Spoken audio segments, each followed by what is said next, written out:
Hello, and welcome to the ECA Evaluation Division's very first evaluation seminar, Introduction to Monitoring and Evaluation. Okay, so first to start out, there are a lot of concepts and terms out there. M&E, MEL, MEAL, MERL, learning. So want to define some of these terms first so we're all talking the same language. So M&E, pretty self-explanatory, monitoring and evaluation. MEL or MEL, monitoring, evaluation, and learning. And we'll talk a little bit about learning later. Meal, not something that you eat. Monitoring, evaluation, accountability, and learning. MERL, monitoring, evaluation, research, and learning. So there's a lot of acronyms out there, but really at the core, we're talking about monitoring and evaluation. So as any field, we sort of we love our acronyms and we love to add letters and different concepts, but really at the core is monitoring and evaluation. Okay, so let's talk about monitoring and evaluation. So if you're a program person, you're probably familiar with grants monitoring. When monitoring and evaluation specialists talk about performance, about monitoring, what we really mean is performance monitoring. So grants monitoring is focused on ensuring that the program is being implemented according to the award agreement and funds are being spent as they're supposed to be. And performance monitoring, we're really focused on, are we on track to meet our established goals and objectives, right? Are we going to succeed? Are we going to achieve what we set out to? An example of what, the difference between grants monitoring and performance monitoring, say you have a visit from ECA to program sites. And the grants person and a program officer go together. The grants person is, opening up the books, making sure the funds are being spent as they should be, whereas the program officer is actually talking to the program staff, hey, how is implementation going? Have you guys been able to recruit the right people? Were you able to, how's the training going? Are they being responsive to the content? Is it meeting your needs? Are they learning?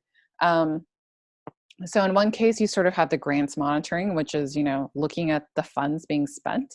And then on the other side, you have the conversation, which is meant to assess, what is the progress towards achieving our goals and objective. So that's an example of where these two things are actually happening concurrently. And they do, in fact, happen concurrently because they're meant to really happen during the life of the award and during implementation. So you're not going to monitor an award that has ended or hasn't started yet, right? But you want to continuously do that to make sure you're on track for performance monitoring, that you're on track to actually achieving what you set yourself up, what you set out to achieve at the beginning. Okay, so, just to reiterate, performance monitoring is a continuous process, and it's really meant to give us an indication of whether or not we're achieving our goals and objectives. So really trying to answer the what questions. Evaluation, on the other hand, is sort of a one-time look, right? So it's a systematic and objective assessment of an ongoing or completed activity, project, program, or policy. I like to think of it as the formal study of a program. So an evaluation is that, a formal study. So we have what we call our evaluation questions, which are similar, in research. They have research questions. In evaluation, we have evaluation questions that are focused on the program. we have a formal design of the evaluation. So how are we going to collect data to answer our evaluation questions? Evaluators spend a lot of time thinking about methodological rigor, because that's sort of what your findings and conclusions are based on. And that's where the strength comes from, right? So if you're going to use that information or that data for decision making, then the evaluation needs to be methodologically strong, because you're actually basing decision making off of it, ideally. And an evaluation tends to be more exploratory than monitoring. So monitoring, you're looking at, are we on track to achieve success, and you're tracking against that. Whereas an evaluation is really opening it up and asking, what were some of the contextual factors that contributed to success or non-success? Why did we get here? How did we get here? Why or why not? And also looking at unintended consequences. So maybe there are things that happen as a byproduct of program implementation that weren't necessarily intended, and looking at how those came about as well.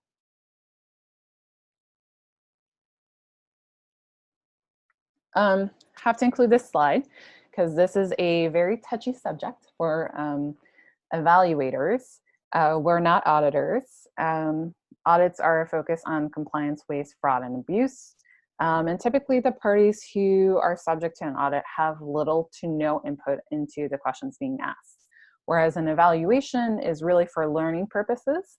And it is typically a very collaborative process to define or articulate those evaluation questions, right? So in our division, we'll work with the program team to really define those evaluation questions. So, the program team is really in the driver's seat and asking the questions. And our job as the evaluators is to help them articulate it in the way that makes sense for an evaluation, and then sort of do the design and data collection and analysis and provide them with the findings and conclusions. And their job is really to then use that for learning and program implementation and planning, right? So it's really a collaborative process. So just want to emphasize again, we're not auditors, we're your friendly evaluators. Okay, so, key distinctions between monitoring and evaluation. Monitoring is a continuous process, whereas evaluation is really a snapshot in time. Monitoring, you're looking at predetermined indicators. Evaluation, you're looking at a wider variety of measures. And then monitoring, you're looking at your intended results. Are you getting to where you wanted to? Whereas evaluation, you're looking at both your intended results and your unintended consequences, right? So what happened versus why or why not? So we talked about what monitoring and evaluation is, but why is it important? First off, to provide evidence that we're actually achieving our intended results. How do you know, right? 2, how are we defining success? So you need to be able to define success if you're going to measure against it. Forces you to be precise. Again, you have to be precise if you're going to measure it. So one of the first things in building an M&E system or an M&E plan for a program is to really help the program team articulate what success looks like, right? Because if you're going to track or monitor your program against intended results, you actually need to be able to articulate what intended results are. They need to be precise. If you're going to measure them, you need to be very clear in what you mean by that. Okay, so now we're going to watch a short video, which should hopefully be fun.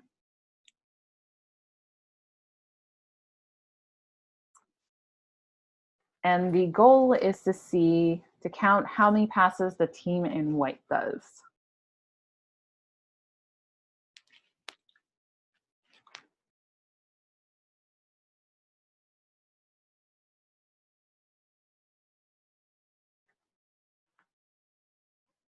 Okay, so This is an awareness test. How many passes does the team in white make?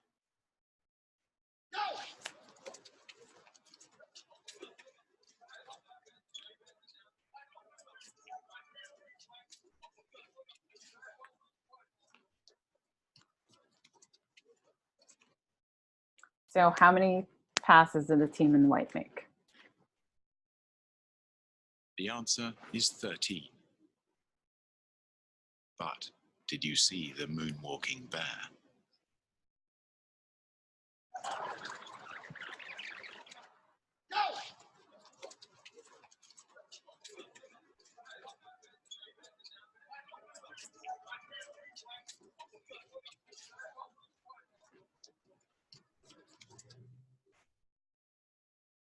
Right? So it's easy to miss something you're not looking for. So that's really, I think, one of the value adds of monitoring and evaluation is sometimes it's, program staff are, of course, as they should be, very focused on implementation. But evaluators as external parties or M&E specialists can sort of come and open it up and look at a sort of wider variety of consequences and results that may have happened as, as a byproduct of the program. And also looking at contextual factors that may or may not have contributed to program success. Okay.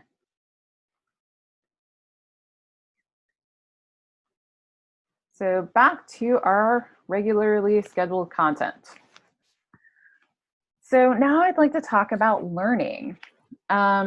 So learning is different in this concept, in this context to, where you sit in a classroom and you're learning something.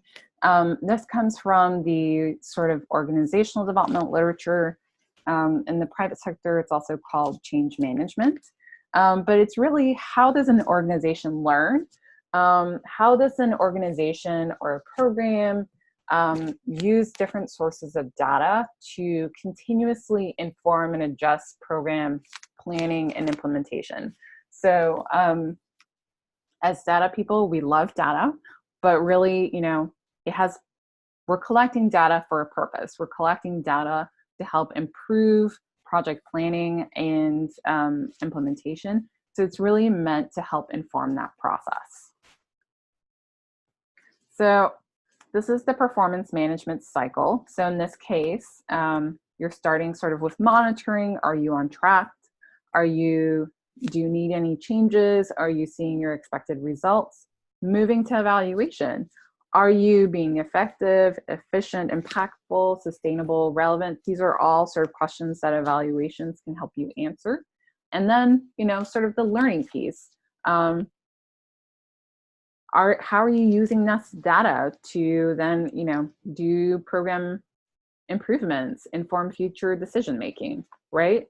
So you're collecting your monitoring data, you're getting, maybe doing an evaluation to complement that, but then you're feeding all of this information into your program planning and implementation, right? And then you continue this process. It's sort of it's meant to be a continuous loop. So really with learning, initially at the beginning, we talked about monitoring about M&E versus MEL. So monitoring and evaluation, the learning has sort of always been implicit because, as I said, we're collecting data for a purpose. But, we've sort of moved, the field has sort of moved towards, trying to make the learning explicit. We are collecting this data, but we want it to be useful. We want it to be used and help people inform their decision making. And so, yeah, that's, again, as we talked about, the program team should really be in the driver's seat, for example, in evaluation and helping define some of those questions. And the M&E specialist or evaluator's job is to help them sort of focus those questions in a way that makes sense for monitoring and evaluation and data collection. So now I'm going to dive a little bit more in depth into these concepts. I know, right? You're very excited to learn even more about evaluation and monitoring. So just to, refresh, monitoring is sort of this continuous process to get an indication of whether or not we're on track to meet our goals and objectives. Again, answering the what questions. So in monitoring, typically when we say monitoring, what we really mean, we're talking about performance indicators, right? Because we're tracking against goals and objectives. What are our indicators of success? So really, it's a measure, performance indicator is a measure of change for the results that the program is aiming to achieve. An indicator has 5 distinctive parts. A title, so for example, number of people trained. A definition, what is a training, for example. The target, how many people are we trying to train? The baseline, what are we starting from? Is it a project that's already been ongoing where we have, like we've trained 10 people or 100 people in the past, and then now we're starting again? Or is it we're starting from scratch and our baseline is 0? And then our data source, where is the information for our indicator coming from? So in practice, this is what it could look like. And so for the indicator number of professional placement participants, we've actually defined what professional placement is, right? So we've actually said what we mean here are internship, apprenticeships, or vocational programs, but not professional development workshops or other structured training. And then we've even said, we're disaggregating by sex because we're talking about people, country, and then whether or not they're youth. Our target is 100. We're starting from a baseline of 0. And then our data source is program placement records. Okay, because this wasn't complicated enough, there are 2 different types of indicators. There's what we call output indicators. So what you could consider as the direct result of an activity, for example, of training. So number of people trained or a number of training sessions held, versus an outcome indicator, which is measuring change. So an example would be % of participants who showed an increase in XYZ as compared to before the program, right? So you're trying to measure change. So one is like the direct result of your activity, and then the other is like what comes after that, right? So maybe a change in behavior, change in knowledge, change in attitude. Okay, so now we've talked about what an indicator is, what types of indicators there are. I want to talk about what actually makes a good indicator. So I'm sure some of you have seen this mnemonic before. It's very popular, and it's also very applicable to indicators. So I'll go through each of these criteria and how they apply to indicators specifically. Which brings me to my first point, specific. So an indicator, to be specific, you really want to clearly outline exactly what you are trying to measure. So anything that could be left up to interpretation really needs to be defined. So my friend, basically one of my friends likes to joke that if you, the person who was writing down the indicator, were abducted by an alien tomorrow, somebody new, comes and looks at the sheet, and they're able to understand exactly what you were trying to measure, right? So everything is very clear. Everybody understands the same, what exactly is being measured. So what this looks like, so for this indicator, number of exchange participant alumni who report meeting regularly with members of their cohort. In the definition, we've articulated specifically what we mean by regularly as twice a month. right? Because regularly could be interpreted any number of ways. I could say I'm meeting with my friend regularly for coffee, but what I really mean is I'm meeting with her maybe once or twice, once a month. Or maybe I'm meeting with her once a week. Really up to me. So really making clear exactly what you mean by any terms that could be ambiguous. So now we're going to do a short activity. Which of these indicators is most specific? 1, 2, or 3? And if you guess number 3, you were correct. The reason why it's most specific, we've articulated exactly what we mean by youth, 15 through 19. And then we've actually said, receive 90% or more on the test. If you contrast that to number 1, where we're talking about number of youth who pass the exam, we don't know what a passing grade on the exam is. Is it 70%? Is it 80%? In this case, in number 3, we've actually said means 90% or more.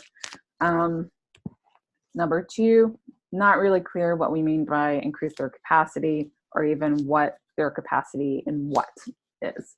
And then youth, of course, we've made clear exactly what we mean by that.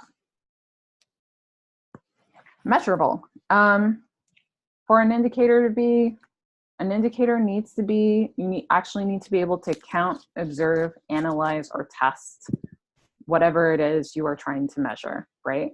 And you need to be able to measure it consistently and systematically over time. So you don't want to start, by counting apples today, and then tomorrow you're counting oranges, because then you can't actually compare or even look across time. So you want to make sure that you're using the same definition and that you're measuring the same thing systematically and consistently. There are a number of projects that I worked with in the past where the definition sort of changed halfway through. And then at that point, you can't really look, you can't look past, you can't compare across time because they weren't really measuring the same thing consistently. So it's really important. It's also important if you want to aggregate across different sort of projects, right? So if different projects are measuring something and they're measuring it in different ways, then you wouldn't necessarily be able to aggregate. All right. So do you see any potential problems with this indicator? So percent of entrepreneurs whose business show increased profit. In this case, you want to think about what stage of entrepreneur are you working with? Are you working with entrepreneurs who have a track record of actually, are they tracking their costs and sales, right? Do they know what their profit is? So when you start working with them, can they tell you what their profit is? If no, then you probably don't have a baseline to start from. So you can't actually tell whether or not they increase their profit over time. Also thinking about the pool of entrepreneurs that you're working with. Are you working with 10 entrepreneurs or 100 entrepreneurs? If you're working with 100 entrepreneurs and they all have like best practice, have been tracking their profit, they know how much they make every month, and you can consistently track that across time, that might be easy. But if you're working with 100 entrepreneurs that maybe don't have the greatest track record of records and don't know what their profit is, you're looking at a fairly difficult exercise, fairly difficult and time-consuming exercise. So you want to think about how realistic it is for you to actually measure your indicator, right? Like, is it will you be able to measure it with the population that you're working with? And how many people are you working with? Because sometimes it might actually be fairly unrealistic or very time-consuming and expensive to collect that data. Achievable. Is it realistic that you can actually achieve the result that you've set for yourself in the time frame, the given time frame of the project? So I've worked with implementing partners that are very ambitious, sometimes with some small grantees that had, they really wanted like pie, we're trying to achieve pie in the sky. For example, one grantee had a goal of reaching 10,000 youth in a year, and they didn't have a Facebook page. And they were planning to, reach 10,000 youth on social media in a year. Not really realistic, right? Because they had no social media presence, no online presence. Wasn't really realistic that they were going to reach 10,000 people, let alone, so maybe if they had 5 years, they might have been able to achieve that, but we were looking at a year, so that wasn't really realistic. So again, thinking about the time frame, but also the time frame is really important, and what is the baseline that you're working from. So in this case, percent of target citizens who show positive change in knowledge of study abroad opportunities in the US, the target is 80%. So in this case, when you're thinking about whether or not this target is achievable, you want to think about who are your target citizens. Are you working with target citizens that already have some sort of understanding of what study abroad opportunities in the US are? So if they already have some knowledge, then you're probably going to see a minimal change depending on what sort of content or content that you're teaching to them or giving them about study abroad opportunities. Or are you working with a population that has a very low base of knowledge, or maybe no knowledge whatsoever about study abroad opportunities, and what you're probably going to see a big jump in knowledge improvement just on, like giving them some very introductory content. So really thinking about, like, again, what is the baseline that you're working from, and thinking about whether or not your target is achievable. Relevant. Again, why are you measuring this, right? As data people, we love data. We always want more data. But it's important to think about why you're measuring it. Is this actually relevant? Is this going to tell you something about your program that you didn't know or that you need to know to be able to say, like, whether or not you're on track to achieve success, your programmatic objectives? So in this case, for this English language program for unemployed youth in El Salvador, thinking about what indicators are relevant to this program or this project. Okay, so indicator A is relevant because, we're holding trainings. We want to know how many youths are actually attending our training sessions. Indicator C is also relevant, right? Because we're training them in English. We want to show increased English language proficiency. Indicator D is also relevant because we're working with unemployed youth, presumably because we want them to be able to get jobs, right? Indicator B, while interesting, and it'd be great to know that, it's not really going to tell us whether or not we're on track to achieve our programmatic objectives. This is also potentially really expensive, right, to collect. This is probably something you'd best be off looking at maybe the Department of Labor Statistics to see if they have something like that to be able to understand the context. But again, not really going to tell you whether or not you're on track to achieve your programmatic objectives. Time bound. So over what time frame or when will you measure the indicator? So in this case, we're looking at a 6-week program that includes professional development and leadership capacity building for young leaders to give back to their home communities. So the first indicator, where we're asking whether or not they feel confident in their own capacity to make civic contributions to their communities, that's probably something you can measure after they've completed the program, right? Have you seen an increase in their confidence to be able to go out and make these changes or do these projects in their communities? The second indicators looking at whether or not they've designed or implemented projects in their community, that's probably something, again, as the indicator states, you want to wait maybe 6 months to go and ask that question. Because, you know, if you went immediately after the program, they've just completed the 6-week program, they're maybe getting home, they haven't really had time to implement anything, right? So you want to give them time to actually start doing and applying what they've learned in their communities.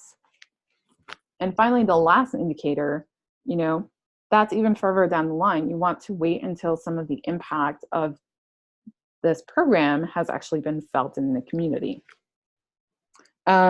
And when I've given this presentation before, I've gotten the question, well, isn't this one of those indicators that would be really difficult to measure? Yes, potentially. But if you're thinking about your M&E plan while you're also doing your program design and your planning, you might actually, you know, in your 6-week training program, include a module for the young leaders to maybe do a survey of the host community members that they're working with. Hey, you know, like, how have you felt impacted by this program or this project that I did? And then they can report that back, right? So that's something that where you could see your monitoring evaluation and your program design sort of lining up well. Okay, so I want to take this opportunity to talk about a program or an initiative that we at the ECA Evaluation Division have been working on for the last year. And it's basically a way for us to organize ECA's programs to better measure our results. So basically coming up with a monitoring and evaluation framework for ECA. And this came about because every program is sort of doing their own thing in terms of M&E, which is completely appropriate. But there are, you know, some commonalities among our programs, because we are ECA, that are in some cases being measured differently across different programs. And so this initiative is really meant for us to sort of help streamline those common measures or common concepts or objectives that we're trying to affect, outcomes that we're trying to affect, and try to measure those consistently so we can aggregate across the Bureau.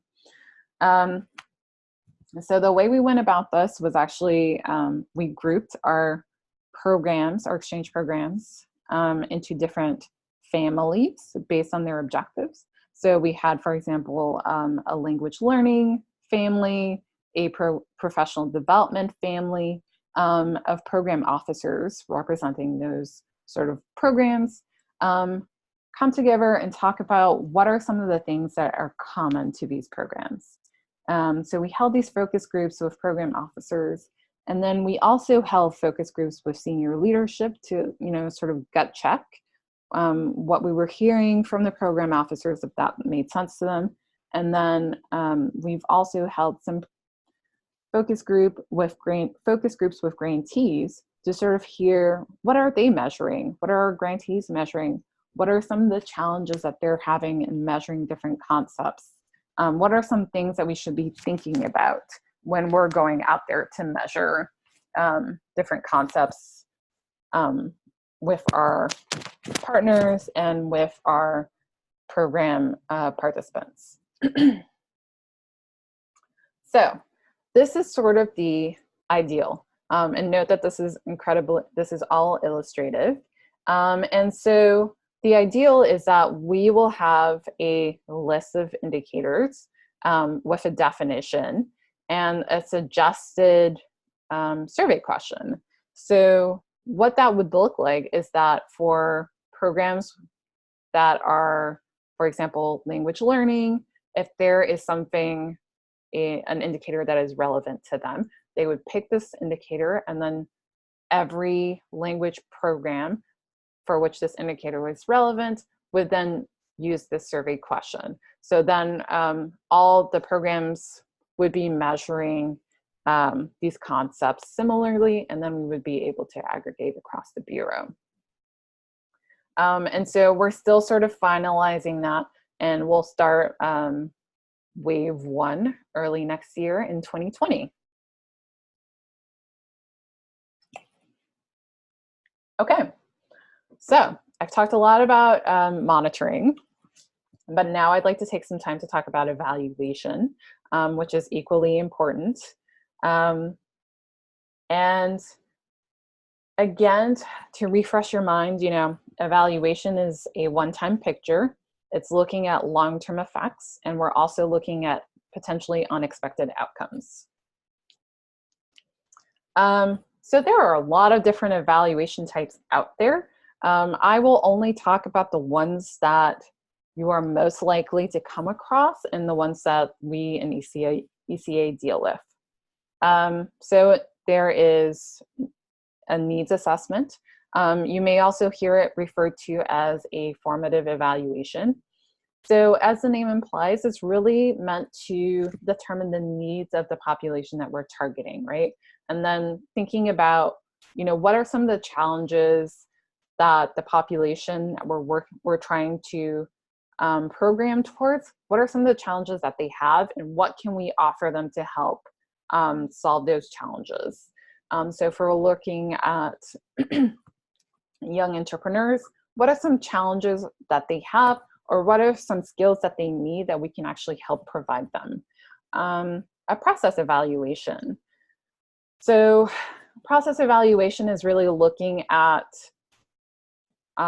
program implementation. Are there some things that are maybe not working so well that we need to tweak and think about that we can improve in the program design to really help us achieve our objectives better? An outcome evaluation.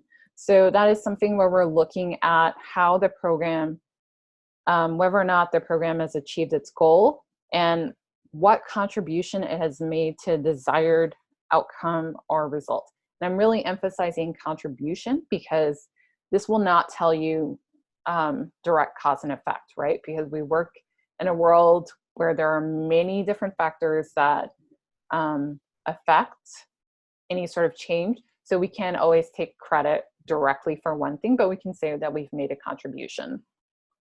And this, I would say, is probably the most common type of evaluation that the ECA evaluation division has done. But we've started to do more needs assessment and process evaluations as well. And then the final type is what is called an impact evaluation or a randomized control trial. So it's similar to sort of in the health field when you are doing, maybe testing out a new drug, and you have, sort of your treatment group that gets the drug, and then your comparison group that has a placebo. And sort of that's what an RCT is trying to do, is you're looking at a group that gets the treatment and comparing it to a similar group that did not get the treatment, and then comparing the change between the two groups. The strength of RCTs or impact evaluations is that they can actually tell you, yes, X caused Y, or the treatment caused Y or did not cause Y. RCTs are really great for that. They do require a very large sample size because you're looking, you want to have a really large group to be able to see significant, look at the changes between groups, and the groups need to be comparable, right? And the medical field, there's usually some sort of like randomized selection, and that's the same in impact evaluation. So the criteria for who gets into the program versus who doesn't would be randomly attributed. Like people would be randomly attributed to a program, not attributed or selected into a program. Yeah, and so that's sort of, not every program is going to be appropriate because obviously you need, again, a very large sample size, and then you also need some sort of randomized selection criteria. And typically our programs do not utilize random selection criteria. So yeah, but these are the most common types of evaluations that you'll see out there. And outcome evaluations tend to be very popular. Impact evaluations as well, even although there are maybe fewer of those because of the particular criteria needed for those. But then, I also strongly advocate for needs assessments and process evaluations because those are also really useful for learning and program improvement. So I'd like to talk a little bit about a couple evaluations that we in the ECA evaluation division are doing right now. One is a process evaluation of the International Writing Program, where the evaluation questions are actually looking at how to improve the process to increase post-utilization of the program.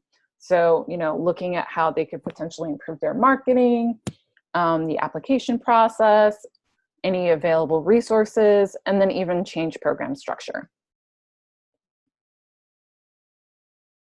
An outcome evaluation that we're looking at right now is of the Mandela Washington Fellowship, where we're actually looking at the impact of the fellowship on the alumni in terms of professional development skills and confidence, impact on their home communities as well in the US communities that host them, PD goals of lasting and productive relationships between US citizens and participant and fellowship alumni, some foreign policy goals as well, and then also looking at process improvement, because even though this is an outcome evaluation, when you're going out and doing interviews with fellowship alumni or host communities, some of this stuff naturally sort of surfaces. Okay, that is it from me today. I hope you found this useful.